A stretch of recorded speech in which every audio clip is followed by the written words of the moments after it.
Di mana letak keadilan Allah? Kalau ada orang beriman berbuat maksiat saat di dunia, kok bisa masuk surga saat di akhirat? Sementara ada orang tidak beriman, amal baiknya kelihatan banyak di dunia, bantu orang, gak pernah mabuk, gak pernah bunuh orang, gak pernah macam-macam, suka bantu, suka nyumbang, suka macam-macam. Tapi dia gak beriman, kok bisa masuk neraka? Di mana keadilan Allah? Halo? Pernah dengar pertanyaan ini? Itu pertanyaan itu kalau muncul sekarang itu sebetulnya pertanyaan yang telat. 15 abad yang lalu sudah ada pertanyaan serupa. Jadi kalau ada yang bertanya seperti itu, terima kasih Bu, Pak, pertanyaan bagus sekali. Itu diantara sekian pertanyaan Anda yang paling bagus untuk saat ini. Cuman memang agak telat pertanyaan ini. 15 abad yang lalu sudah ada yang bertanya seperti Bapak dan Ibu. Nah, siapa yang bertanya itu? Sayyidah Aisyah Ummul Mukminin radhiyallahu taala anha bertanya kepada Nabi, ya Rasulullah, itu si fulan belum beriman tapi amal baiknya kelihatan banyak banget, suka bantu, suka nyumbang, suka ini, suka itu, nanti di akhirat masuk surga enggak? Anda tahu, begitu pertanyaan itu muncul, yang turun langsung surah dengan namanya Al-Furqan, ayat yang ke-23. Tuh. Ya, kalau Anda nggak belajar nih isi-isi di Quran, kadang-kadang tuh logika semacam ini kalau iman kita lemah itu bisa langsung jatuh seketika. Dan ketika jatuh pada titik nol itu mudah diarahkan kemanapun.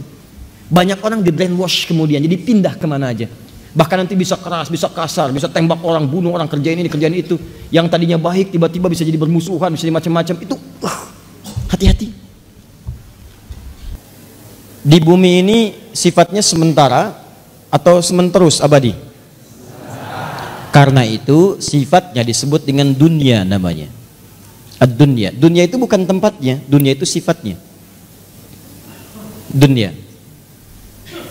Di tempatnya ardun, tempat yang dipijak. Kita terjemahkan karena kita memijak bumi, maka terjemahkan dengan bumi. Sifatnya disebut dengan dunia dari kata dana yadnu dunuwan wa dunyaan. Dana yadnu dunuwan wa dunyaan. Artinya bisa berarti sesuatu yang dekat dan singkat. Sangat singkat. Dekat, singkat.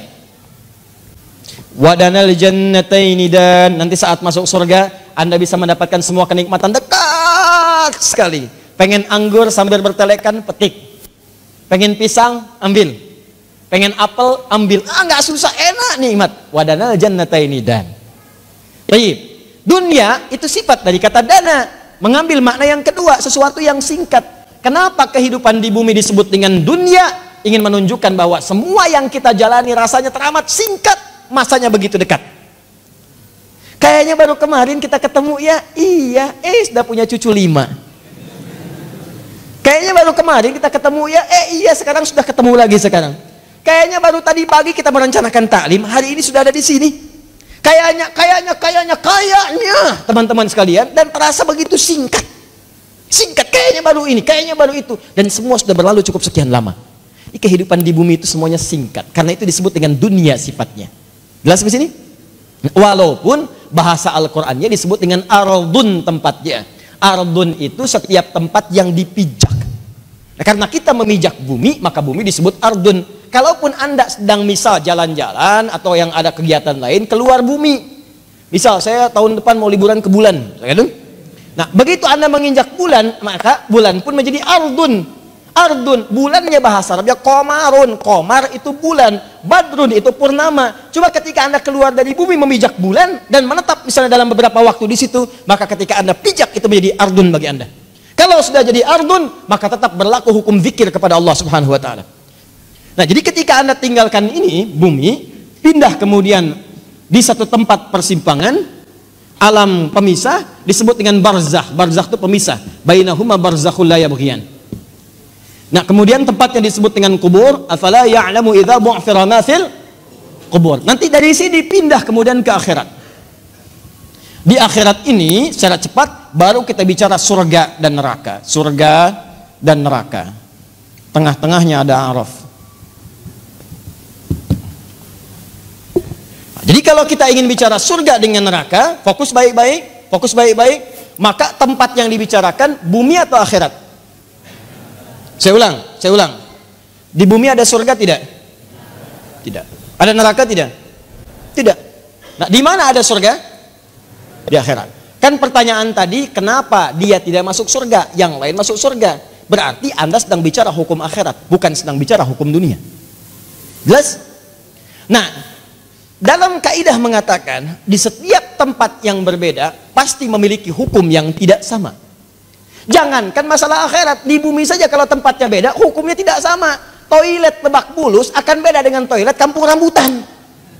Di sini bayar 1.000, sana 2.000. Parkiran sini 3.000, parkiran sana 4.000. Anda ke GGP dengan Grand Mall, jangan harap kemudian bayarnya sama. Saya dari GGP bayarnya segini, kenapa di sini beda? Kalau mau sama, Bapak parkir di Grand Mall sana. Bayarnya ke sini. Silahkan. Oh, itu baru hukum dunia.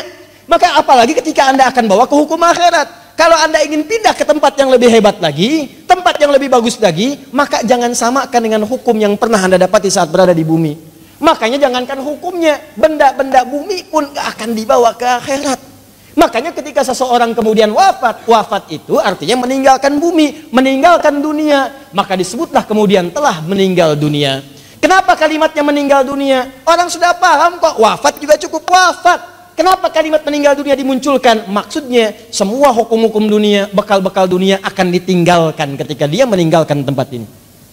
Ayo, antum yang kumpulkan uang yang banyak, antum kumpulkan handphone yang banyak, yang paling canggih, kumpulkan mobil yang paling hebat, luaskan rumah antum, silahkan. Cuman saya kasih tahu dari sekarang, begitu antum meninggalkan dunia, antum akan meninggalkan semua yang antum banggakan itu. Jadi nggak usah takut. Kalau Anda disebut oleh sementara orang kamu nggak kaya, nggak apa-apa, cukup hidup.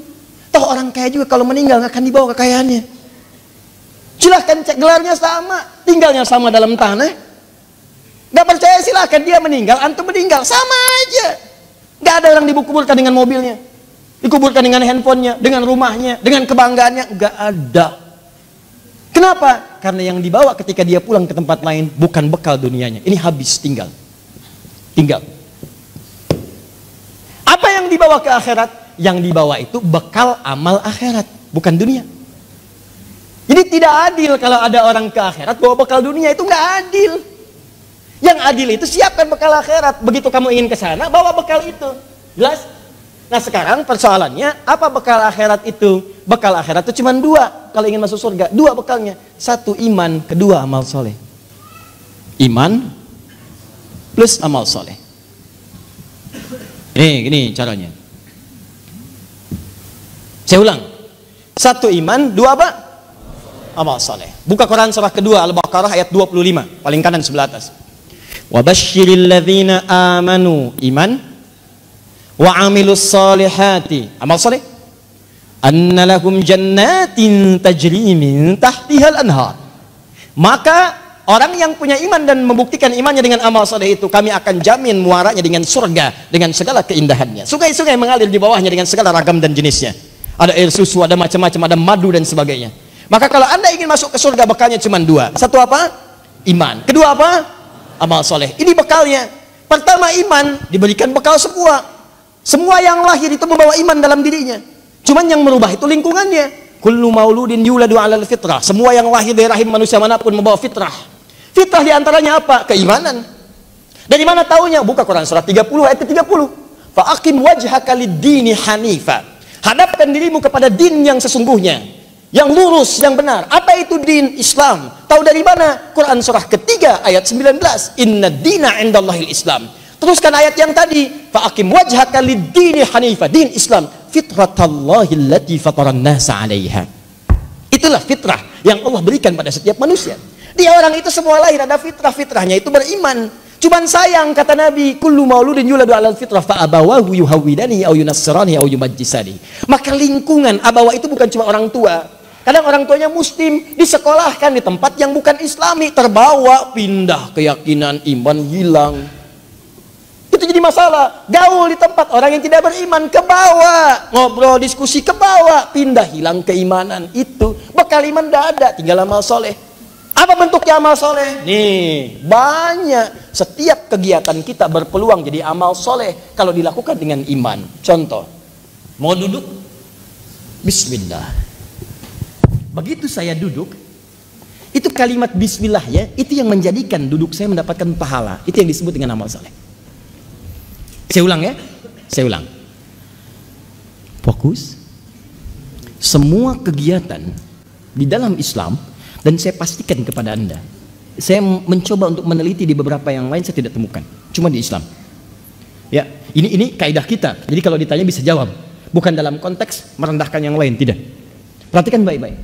Cuma di dalam Islam yang semua aktivitasnya itu bersanding dengan doa, dari mulai bangun tidur sampai tidur lagi. Silahkan cek. Bangun tidur kita ada doanya? Ada. Cek di tempat lain, Anda tidak akan temukan. Bahkan diatur.